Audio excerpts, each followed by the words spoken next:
bienvenue sur cette analyse approfondie d'un conflit économique qui secoue le monde en 2025, la guerre commerciale entre les États-Unis et la Chine.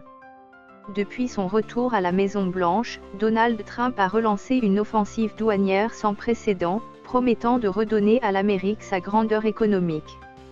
Mais à mesure que les taxes s'accumulent et que les chaînes d'approvisionnement vacillent, une question se pose, et si Trump était en train de perdre cette bataille ?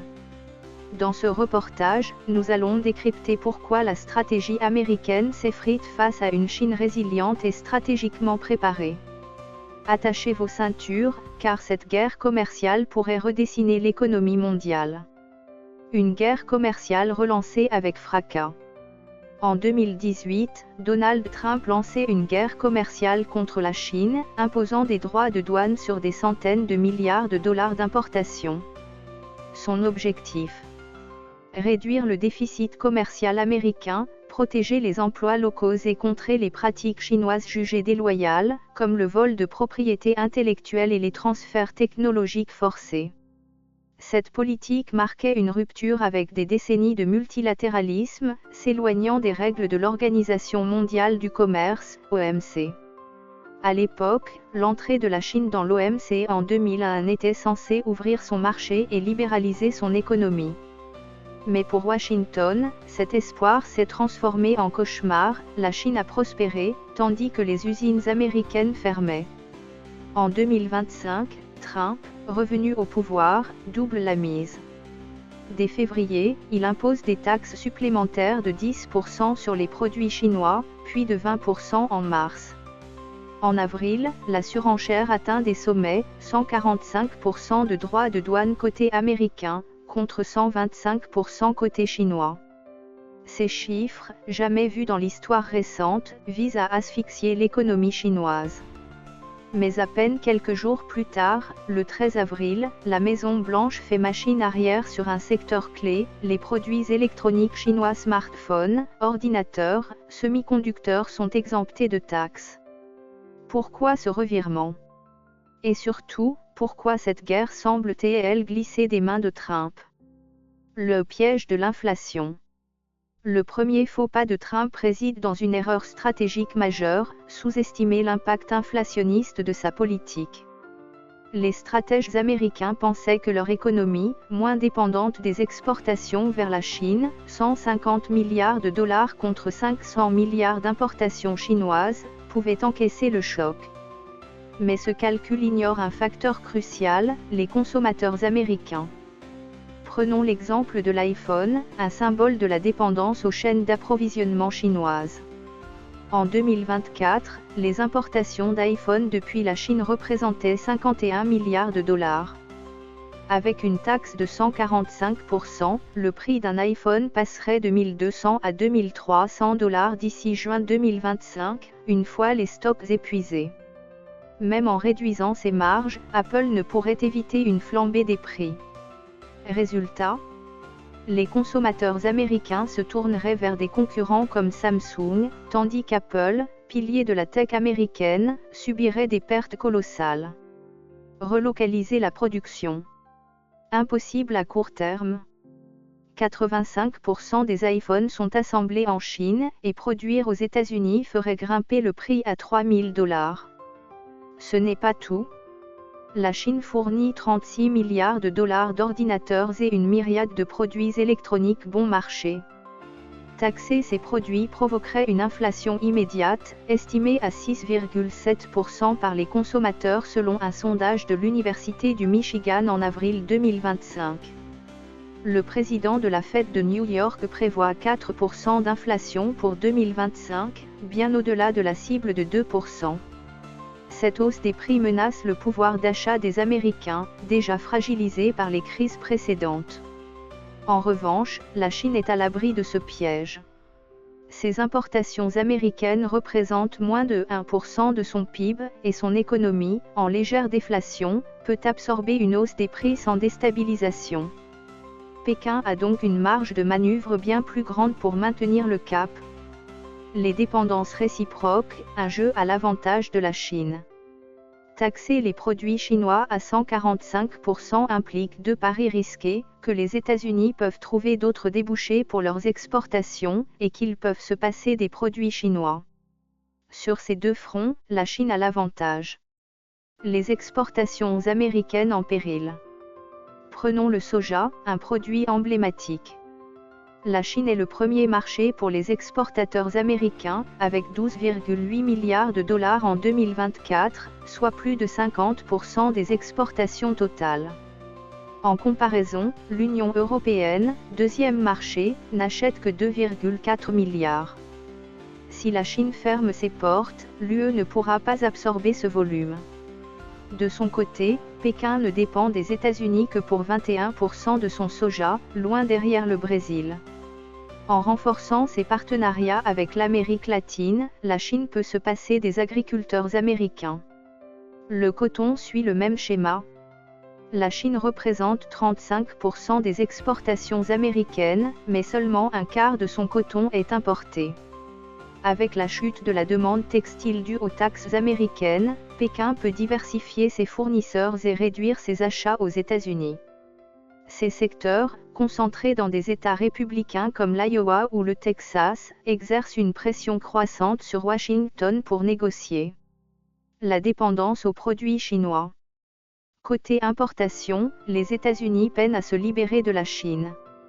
Les jouets, par exemple, dont 60% des importations américaines viennent de Chine, deviendraient inabordables ou introuvables pour les fêtes de fin d'année. Le Vietnam, deuxième fournisseur, est lui-même menacé de taxes à 46%, rendant toute alternative illusoire. Plus stratégique encore, les terres rares. La Chine produit 70% des terres rares mondiales et raffine 90% des métaux qui en découlent, fournissant 70% des importations américaines. En réponse aux taxes, Pékin a restreint l'exportation de cette terre rare, lourde, essentielle pour l'aéronautique, les missiles et les serveurs d'intelligence artificielle. Ces restrictions, ajoutées à l'interdiction d'exportation de germanium et de gallium en décembre 2024, étranglent les industries de pointe américaines. Même avec des réserves, Washington sent l'étau se resserrer. En comparaison, la Chine est moins vulnérable. Dans le textile, où elle représente 25% des importations américaines, d'autres pays comme l'Inde ou le Bangladesh pourraient prendre le relais, surtout si Trump exempte ses concurrents de taxes pour limiter l'inflation. Ce jeu des dépendances réciproques penche clairement en faveur de Pékin. La bataille de la communication. Un autre facteur sous-estimé par Trump est la guerre des narratifs. Aux États-Unis, Trump a promis monts et merveilles, réduire l'inflation, créer des emplois, restaurer la grandeur économique. Mais les résultats sont aux antipodes. Les prix grimpent, les consommateurs paniquent, et la bourse vacille, avec une menace de 2500 milliards de dollars de pertes si les entreprises chinoises sont retirées des cotations américaines, selon Goldman Sachs. La presse américaine, encore libre, ne mâche pas ses mots, dénonçant les incohérences de l'administration. En Chine, Xi Jinping joue une partition différente. Il se présente comme le défenseur de l'ordre international, accusant les États-Unis d'agresser l'économie mondiale. Le slogan « Se battre jusqu'au bout » résonne dans une presse entièrement contrôlée par le Parti communiste. On n'a pas fait de promesses irréalistes, ce qui lui donne une résilience politique face aux difficultés économiques. Même si la croissance chinoise risque d'être divisée par deux, Pékin peut imputer ses problèmes à elle, agression américaine, renforçant l'unité nationale. Les erreurs stratégiques de Trump. La stratégie de Trump souffre de plusieurs failles. D'abord, elle manque de cohérence. Contrairement à l'approche ciblée de Biden, qui limitait l'accès de la Chine aux semi-conducteurs via des alliances internationales, Trump taxe indistinctement le monde entier, espérant relocaliser la production aux États-Unis.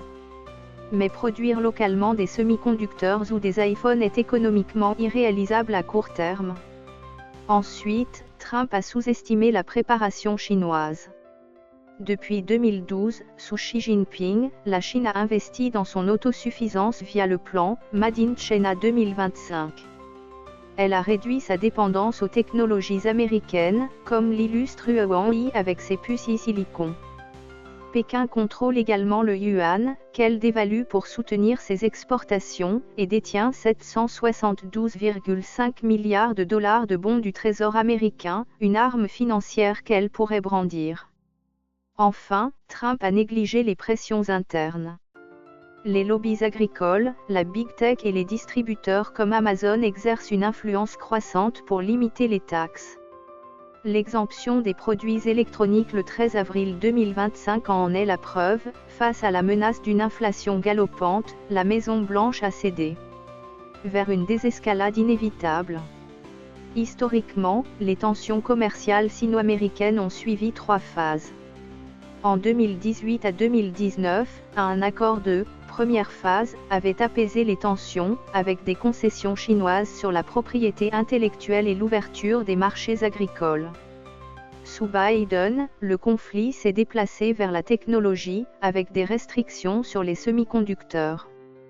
Depuis janvier 2025, nous assistons à un découplage forcé, mais les dégâts économiques, récession aux États-Unis, ralentissement en Chine rendent un compromis inévitable. Revenir à l'accord de 2020 semble improbable. Les exportations agricoles américaines ne peuvent croître indéfiniment, et les services financiers sont un terrain miné, avec la menace d'une crise boursière. Une désescalade, simpliste, est plus probable, exemption supplémentaire, réduction concertée des taxes, ou deals avec des pays tiers comme l'Inde ou le Vietnam. Mais pour une négociation sophistiquée, Washington devra repenser sa stratégie. En 2025, la guerre commerciale de Trump contre la Chine révèle ses limites. L'inflation menace l'économie américaine, les dépendances réciproques favorisent Pékin, et la communication chinoise surpasse les promesses intenables de Trump. La Chine, préparée et résiliente, joue la montre, tandis que les pressions internes et externes forcent Washington à reculer. Cette guerre, censée restaurer la grandeur américaine, pourrait au contraire accélérer le déclin de son influence économique. Une chose est sûre, dans ce bras de fer, Xi Jinping semble avoir une longueur d'avance. Qu'en pensez-vous ? Trump peut-il renverser la vapeur, ou la Chine est-elle en passe de remporter cette guerre économique ? Laissez vos avis en commentaire, abonnez-vous pour ne rater aucune analyse, et activez la cloche pour rester informé. À bientôt pour décrypter l'actualité qui façonne notre monde.